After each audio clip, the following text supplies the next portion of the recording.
Assalamualaikum warahmatullahi wabarakatuh. Salam budaya, salam sejahtera buat kita semua.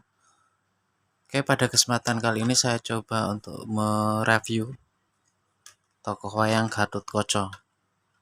Bahannya kertas nih. Bahannya kertas tebal. Tataan suginiannya kasaran. Tapi biarpun kasar nggak kasar banget nih. Kalau untuk sekedar pajangan,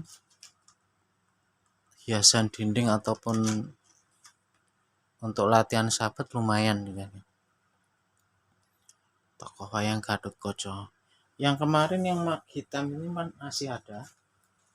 Ini harganya ekonomis banget. Ukurannya standar.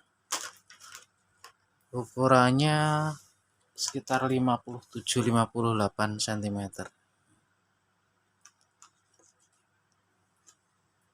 Tokoh Gatotkaca. Harganya ekonomis banget nih. Untuk Gatotkaca ini saya bandrol 90.000. Mungkin kalau ambil dua bisa kurang ataupun free ongkir. Ini kalau dipajang di dinding sama bungu, bagus. Buat yang berminat bisa langsung japri WA aja nggih. Ataupun di kolom komentar. Matur suwun.